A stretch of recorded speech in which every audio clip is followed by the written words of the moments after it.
Series champion, Orlando Pizzolato, has moved up into 4th place among the men. An intriguing character, Pizzolato, as Jack Whitaker reports.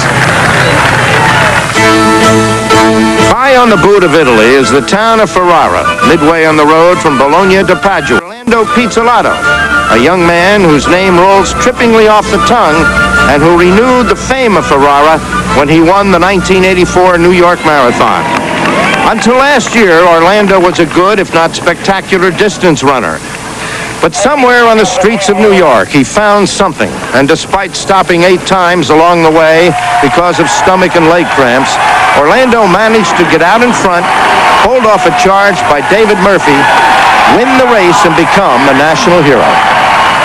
For many people in Italy, my victory in New York City Marathon was a big surprise. So when I come back in Italy, they call me like a hero. And when I come back in my home where live 6,000, 7,000 people, they were all together in the street, and they was very happy. It would be difficult to think of 3 more compatible things in life than Italians, pasta, and long-distance running. Pasta is, of course, the perfect food for a marathon runner, and Orlando and his coach dig in every day before training. But running is not Orlando's entire life. He attends the university in Ferrara for courses in physical therapy, a profession he hopes to follow when his running days are over. He trains 4 hours every day with the Ferrara Marathon Club. He hopes for another New York victory, but he is still enjoying last year's win. I'm happy to win the New York City Marathon for the Italians that live in New York and in USA. Many people from Italy call me from the USA, or they write me in my home, and that's the most important thing about my victory. And even as we meet him, the Pizzolato surge continues. He has now moved past Pat Peterson, a local boy from the Greenpoint section of Brooklyn, and Jeff Smith of England, and has moved into 2nd place. So Orlando Pizzolato, rapidly developing Marty LaCour as the Silky Sullivan of marathon running, is coming on again, but he may have waited too late. It takes a lot of confidence in your running to stay as far back as he did and then to make this late charge, but he seems to be accomplishing it. We can't, at this point, see if he could really catch Ahmed, because he's 1 minute and 30 behind, but he certainly has put the rest of the field behind. What we saw happening is that the runners are not so much picking up the pace, but they are slowly slowing down because of the heat. Now there's a look at Bill Rogers, Marty LaCour, who has moved up, perhaps a bit surprisingly, into 5th place. A year ago, Pizzolato won here when the heat and humidity appeared to play into his hands. Today, once again, the temperature has soared past 70 degrees, and right now another opportunity to check in with our medical expert, Dr. Paul Thompson, who is himself an accomplished marathoner, having once qualified to run in the Olympic trials here. Dr. Thompson, are we getting anything on Bill Rogers' pulse meter? No, we're unable to get anything at the present time, Jim. The range of this little radio transmitter is only 300 yards, so Bill's farther back from the lead vehicle than that, and we can't get any signal. Last time we had him, he had a heart rate of about 170, but that's a long time ago. Rogers is 37 years old. Of course, Carlos Lopez was pushing 40 when he won the Olympic gold medal at the marathon last year.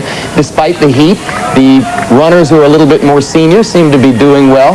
To what degree do you think the heat is affecting the field? Heat always affects the fields, no matter what age they are. If we start with a normal temperature of 98.6, on a very cold day it may drop all the way down to 96 degrees. That's called hypothermia, or low body temperature.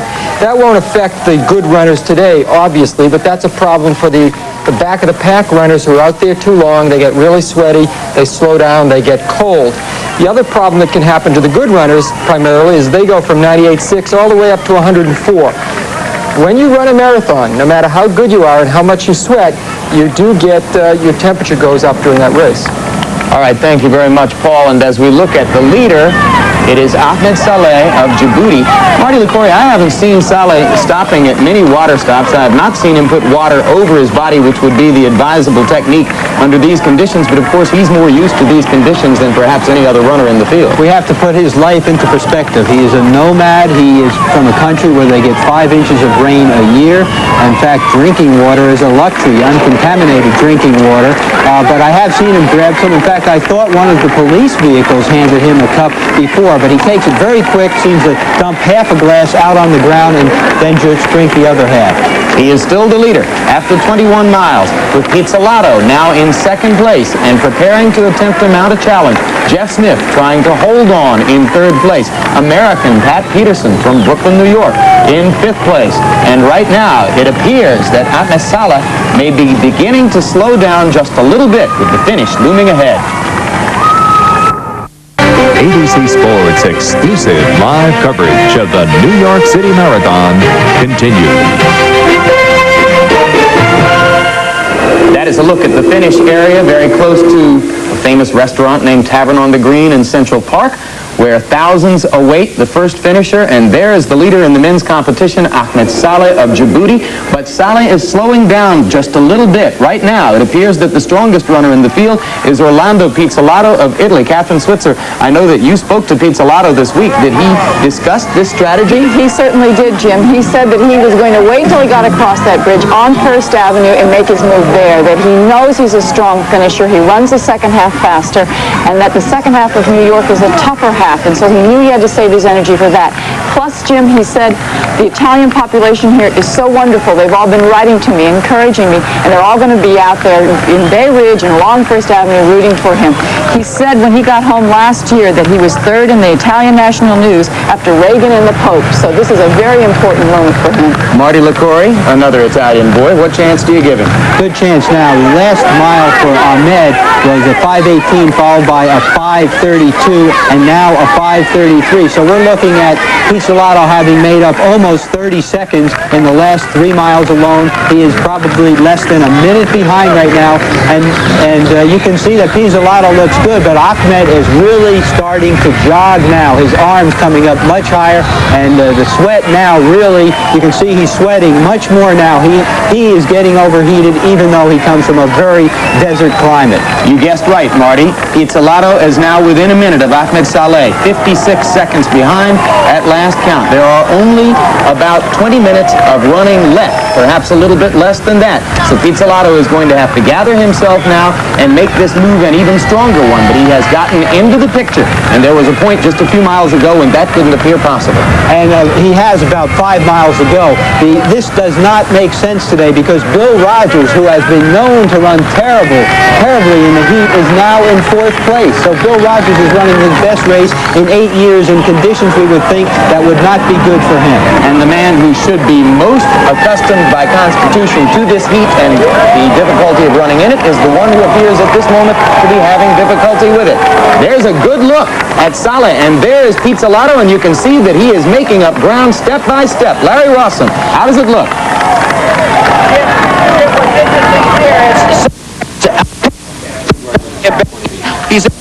All right, we're having difficulty right now receiving Larry Rawson's microphone as they make their way back out of the Bronx and into the upper Manhattan section.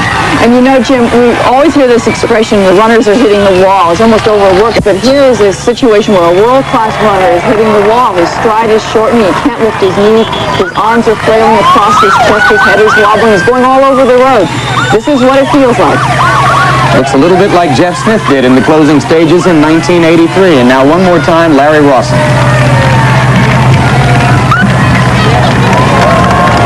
Me now, Jim?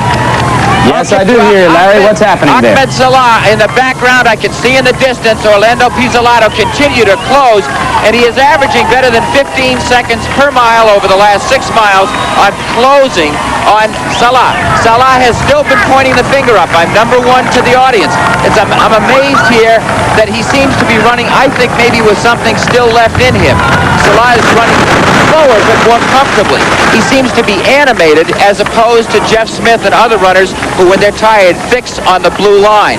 He has been looking around and spent time about a mile ago speaking with someone in either Arabic or Somalian for about a half mile. He looked at that time like he was in real trouble. Then he picked up the pace again. We are heading down Fifth Avenue now. He has, as Jim has said, about 3.5 miles to go. At the moment, he is slowing even more. This looks like a repeat of last year, and Pizzolato continues to make up tremendous ground. Jim, back to you. Thank you very much, Larry Rawson. There is a look at the two runners. And Marty LaCroix, what about the robust physical build of Pizzolato? Well, not only that, Jim, but look behind Pizzolato. Pat Peterson of New York is also coming into this race. I think we'll see somewhat of a sprint finish. I know that Pizzolato has a very good finish at the end. I've talked with his handlers on some of the workouts he did recently, so he's very fast at the end. But Salah waited until the last 400 meters in Hiroshima to start his kick, and he is also a very good sprinter. It might turn into a mile race at the end. Salah is in first place. Pizzolato is in second place. Pat Peterson of the Greenpoint section of Brooklyn, now of Lake Ronkonkoma in New York, out on Long Island, is in third place. Bill Rogers is in fourth. And what a story it would be if he could get in there. It's been years since Bill Rogers won a major marathon.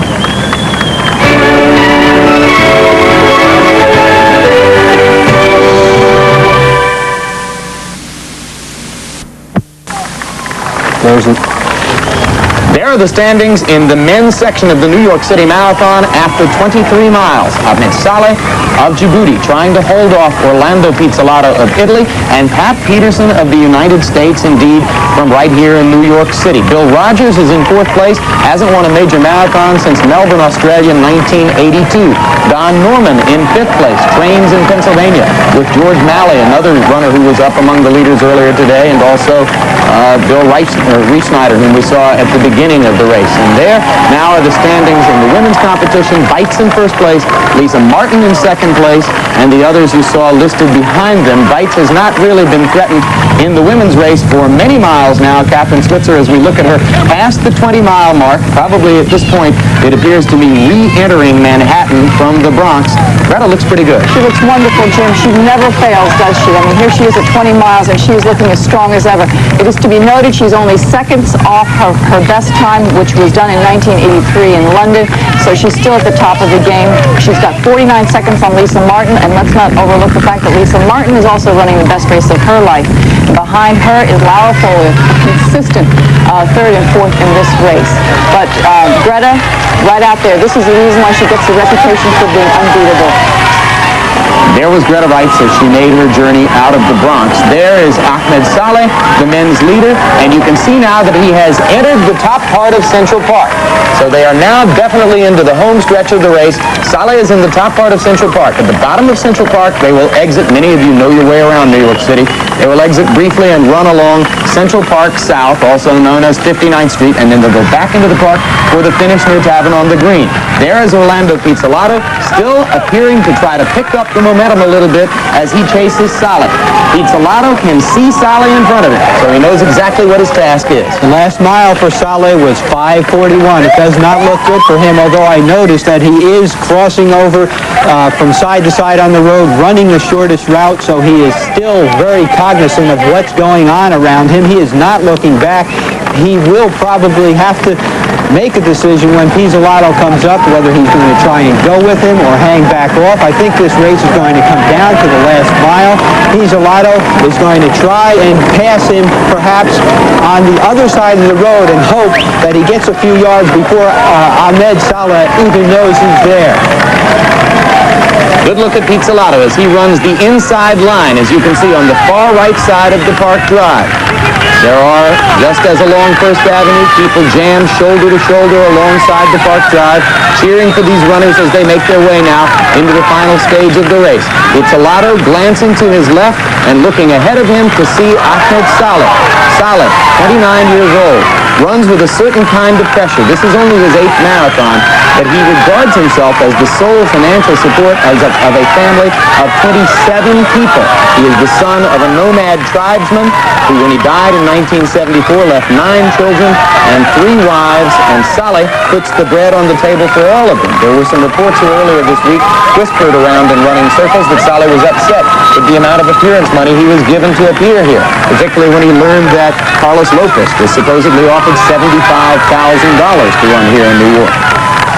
Well, Pizzolato is trying to make the move now. He's staying on the opposite side of the road, trying to give as little notice of his presence as possible. If he can go by quickly, that's going to be to his advantage. When you pass somebody who is having a problem like this, you don't pull up on their shoulder, sit there for 200 yards, and let them get used to you. Go right by them, try and break their spirit. He'll drop his arms and try and look as comfortable as he possibly can. It's, the old... Here's the pass, and he's sneaking by. It's like a little kid going past the parent's bedroom. Get up on your toes and hold your breath and hope they don't see you go by the door. There he goes. Caught on the lead quickly. So now Saleh has pulled right in behind Pizzolato, and apparently he is going to determine his strategy from here on in by what Pizzolato does. Saleh, as you can see now, moving just a little bit ahead, glancing over to take a look at Pizzolato. Pizzolato seems less concerned with what's happening down at Saleh. No, I think Saleh was smart. He did as President Reagan said a couple of weeks ago. You can run, but you can't hide. Pizzolato could not sneak by him. He's keeping a good eye on him now, and he's doing exactly what he did at Hiroshima. At Hiroshima, Saleh kept an eye on his competition until they entered the track, the last 400 meters, and then he won by 6 seconds. So now you've got the old duel of who's got the biggest gun. Neither of them know who has the faster kick. The action might not start until they get off Central Park South, make the turn into the park with 400 meters to go, and then we'll see who's got the great kick. This is becoming a New York City tradition. We saw it with Gomez and Salazar. We saw it with Jeff Smith and Rod Dixon. Now we are going to watch Orlando Pizzolato of Italy, the defending champion, and Ahmed Saleh of Djibouti running in his first New York Marathon as they duel through Central Park. Well, he would be psyching me out right now. Saleh kind of looking back saying, I can cover anything you do. I'm just going slowly right now to cover you. They are really playing the mind battles, and the pace has dropped down now to 2:11. So they both said, forget the time. I got to gather myself. I got to relax. This is now a strategic race. We'll see a lot of fireworks on Central Park South when they get to that flat, fast stretch. And neither of them, this is kind of what we thought we'd see in the Olympics. It never did happen because Carlos Lopez just ran away from the field. But once again in New York, you have a race which will undoubtedly be one of the 10 or 11 closest races ever run at this distance. In addition to appearance fees, which both of these runners collected, the prize money here is $25,000 plus an expensive foreign automobile to the winner and $22,000 to the man who finishes in second place. So right now there is considerable commercial stake at stake, I should say, in this particular finish. You can see that Ahmed has really gathered himself. He's looking a lot better now than he did down First Avenue and on Fifth Avenue. He's cut back on the pace. He's gathering himself. Now the auto suggestion. Pizzolato became such a great runner last year, putting one of his teammates, because about a year ago he started working with auto hypnosis, and they are both now reinforcing the things they've learned in practice about staying relaxed. But they are starting to move. You can see they're picking the pace up as they wind through the park.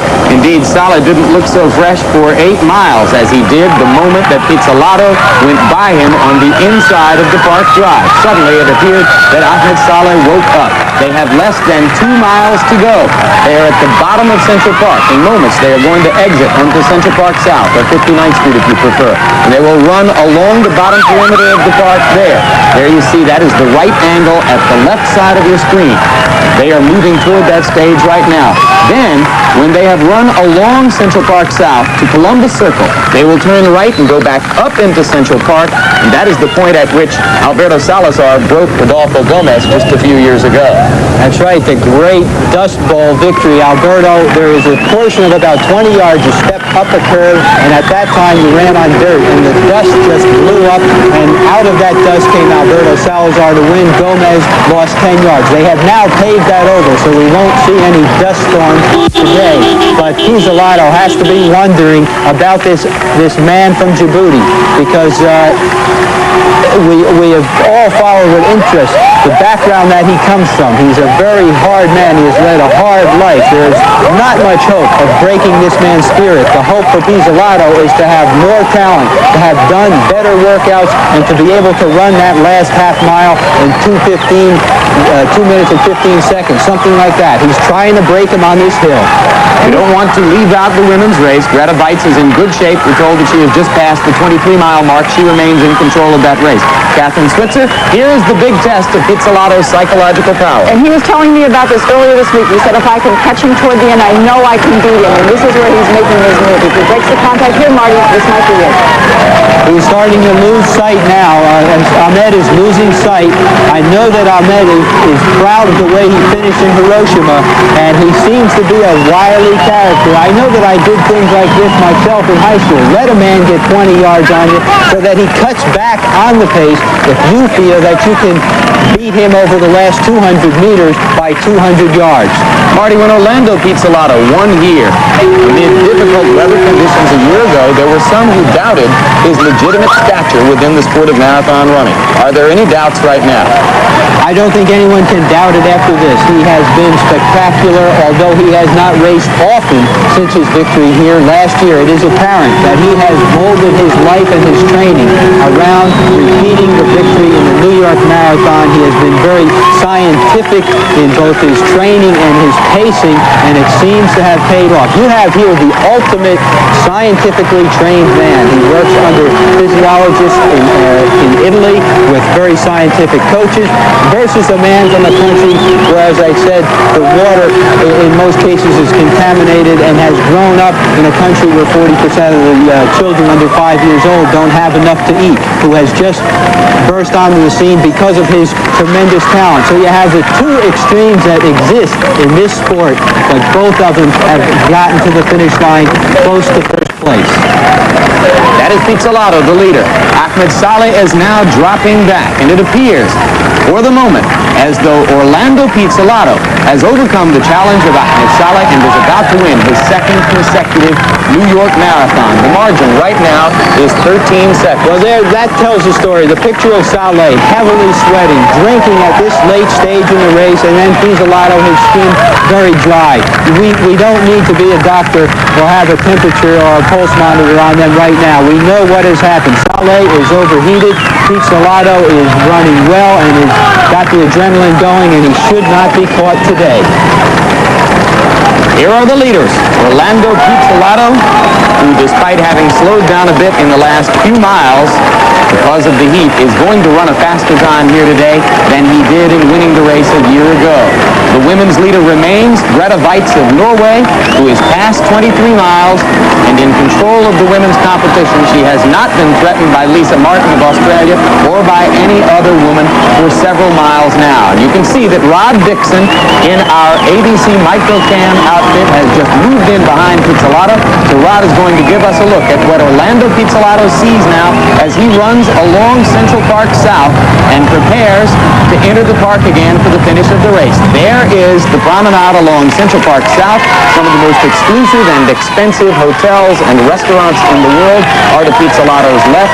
To his right is a huge mass of people who have been waiting for hours to see him. As we have mentioned before, it goes without saying, the city of New York has an enormous Italian population. Rod Dixon, what is the feeling now behind Pizzolato? Rod is unable to speak at this moment. You see him shaking his head there. Very, very comfortable. I think He looks comfortable, Rod? Well, Domex is very, very comfortable. He's very, very strong. He's highly perspiring. It is indeed. Efficient arm carriage. Strong toe off. His feet are standing very perfectly. Incredible athlete. All right, excellent job, Rod, bringing us up to date on precisely how it looks at that particular vantage point. Orlando Pizzolato making his way now along 59th Street. In moments, Marty LaCroix, he will turn back up into Central Park for what is one of the most fulfilling moments that any runner can ever experience in this sport. Well, he certainly deserves it today. He was a wily competitor, holding back as Jeff Smith first went out with an extremely fast pace, and then Salah at halfway took off and was also running close to world best pace. He bided his time, perhaps having a lot of help from the sidelines, getting good splits, knowing his pace, probably correctly judging what the winning time would be today in this heat and pacing himself just perfectly. That is what's happening at the bottom of Central Park. 51 blocks north of here, at the top end of Central Park, Greta Weitz enters Central Park for her final stages of what might be her 7th victory in the New York Marathon. She won in 78, 79, and 80. She exited after 14 miles in 1981 on a day on which Allison Rowe ran the fastest women's New York City Marathon ever. Then Greta came back to win again in 82, 83, and 84, and she has dominated the race today. And there's an overhead shot of Central Park South as Orlando Pizzolato completes his short journey and now makes the turn. The bottom right-hand side of your screen there was Columbus Circle, named, of course, for the man who discovered the New World, Christopher Columbus. And Pizzolato begins to turn now up into the park. There's the statue of Columbus just behind him over his left shoulder. The crowds are huge here as he is now within a mile of the finish line. You see him turning to look at the crowd. Maybe someone said something to him.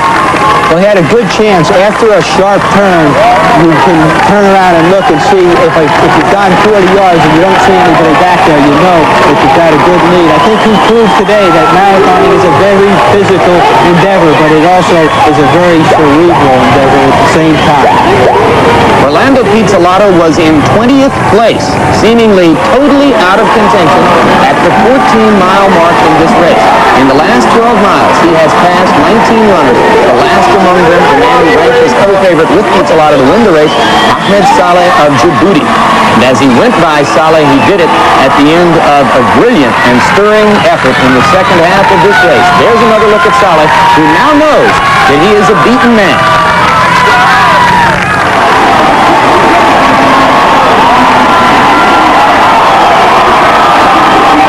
There is no describing, really, the joy in winning a race in this fashion for Orlando. He had to live with the fact for a year that he was a one-shot man. He won because it was hot in here in New York, and certainly the doubts in his mind when he was lagging 1 and almost 2 minutes behind are very tough things to overcome.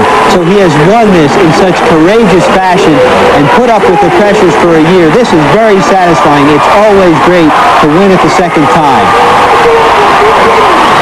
And he is in a position to exhibit a joy right now which he could not have experienced amid extreme physical distress a year ago. He's not getting older, he's getting stronger.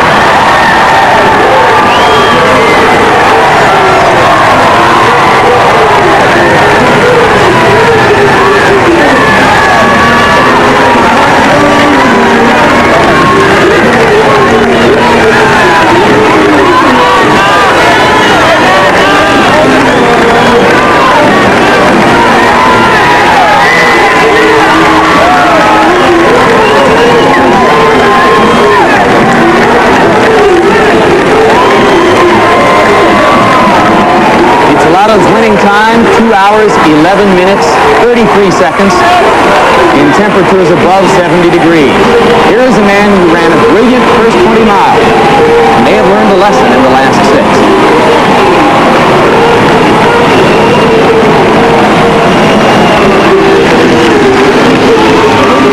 Trying his best to put on a sprint at the end, but you can see his hamstring is starting to cramp up on him. And perhaps the man I least thought would succumb to the heat has succumbed to the heat and the cramps. Perhaps he didn't, as you mentioned earlier, Jim, drink enough in the early stages of that race. He's used to such hot weather that he just didn't feel thirsty. But you have to drink even if you're not thirsty. A great effort, but he still has something to learn about running the marathon. He has just completed only the 8th marathon race of his running career, and there will be more. There is Pat Peterson, who finished 4th a year ago, and now comes back to finish 3rd. Pat Peterson, 26 years old, who lives in Lake Ronkonkoma, New York. There's the champion, Orlando Pizzolato.